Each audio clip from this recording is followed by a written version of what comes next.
The Daily Brad Devotions. Today's reflection with Pastor Jeff Eliscopides. Brad Jeff, salamat na marami for your understanding. We beg, plead, and pray that you are still patient over there, out there. Morning, Pastor! Okay, Brad, go ahead. It's all yours. Sorry to keep you waiting. Alam mo, Brad, as long as we're serving the people, yan, sabi Amen. nga ni Heidi, former secretary, former commissioner. ikaw ay, kahit hindi ka tinatawag na part ng government, tumutulong tayo Amen.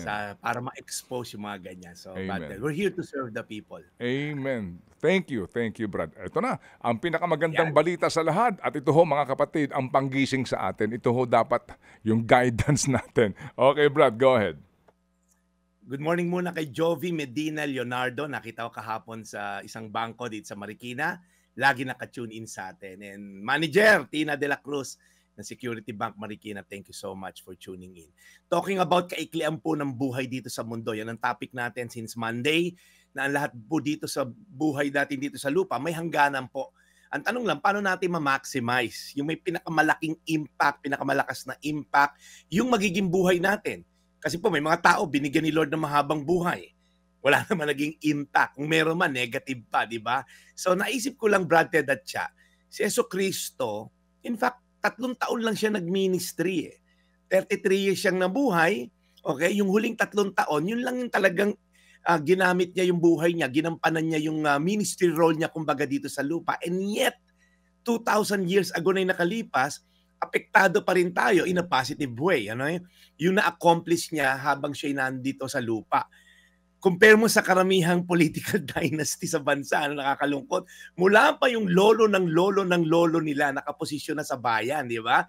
Ngayon, yung apo sa tuhod, SK chairman na, pinoposisyon na in the future maging mayor. Same last name. Pero pag tinignan mo yung bayan, bakit gano'n? Naghihikahos pa rin. Same situation.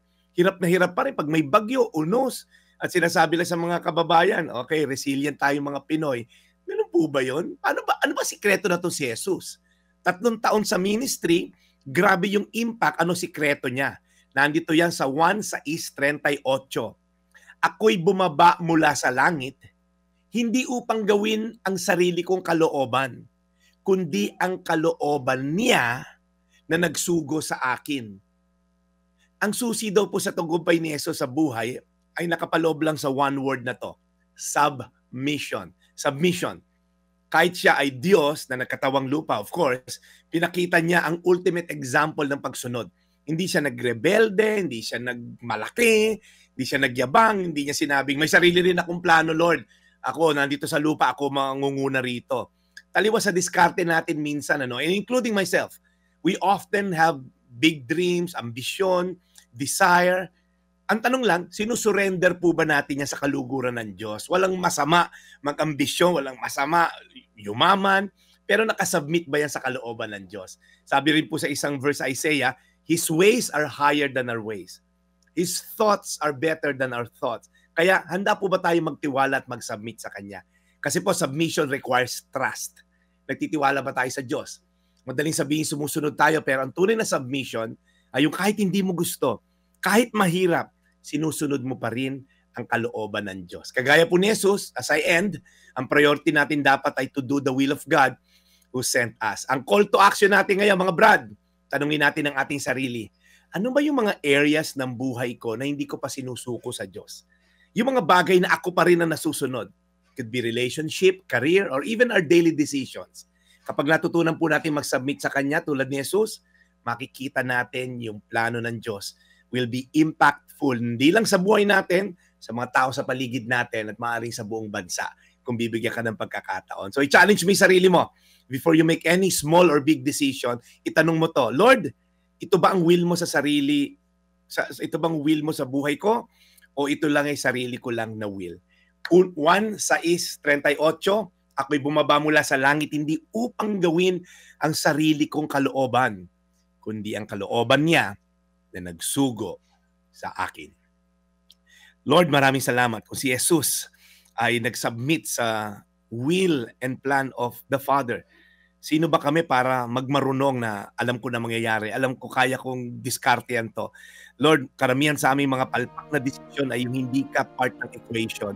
Kaya Lord, help us, Lord God, to be so focused. Ano ba ang sinasabi mo? At paano mangyari yan? By reading your Bible, your word, Lord God, to remind us, to guide us, to pray every day so that we can use the talent that you have given us. Magamit namin yung limitadong numero ng araw namin dito sa lupa to serve you and to serve others. We thank you, Lord, sa iyong kabutihan. Pinapalakas mo kami araw-araw sa pangalan ni Jesus. Amen. Amen. Amen.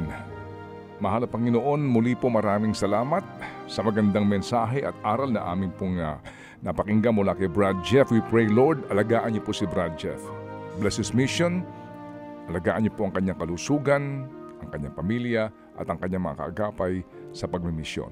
In Jesus' name we pray. Amen. Amen. Amen. Brad Jeff, so tomorrow, ikaw ba ay, o mamaya ba ikaw nandito? Anong ating inaasahan mula kay Brad Jeff para sa weekend, Brad? Well, Brad Ted, marami tayong ganap ngayong weekend. Okay? Unang-una po, bukas po na alas 4 sa Rebuild City Church online. Facebook at YouTube channels po yan. Ako po yung magpipreach. Magandang topic natin about restoration of Peter. Yan, ganda po niya. Alas 4, YouTube at Facebook. Pero ito, pinakamalaking event ko, Brad Ted, sa Sunday, alas 10 po yan ng umaga sa Fairmont Hotel in Makati, 2nd year anniversary po ng church that we started, Rebuild City Church. So I'll be preaching as well. So kung kayo po yung nasa area lang ng Makati, alas 10 po yan. Dating na kayo 9:30 para may maupuan. At tayo po yung magsama-sama mag-celebrate ng 2nd year anniversary ng Rebuild City Church. Ang aking kasama si Pastor June Aguilar and Karen. Thank you so much for partnering with us ni Grace for really advancing the kingdom of God through Rebuild City Church. Ted? Amen. So, maligayang bati sa inyo, Brad, at tuloy ang ating pagmimisyon. Salamat na marami. We'll catch you again on Monday and have a good and productive weekend. Thank you, Brad Jeffrey Scopides, serving the people.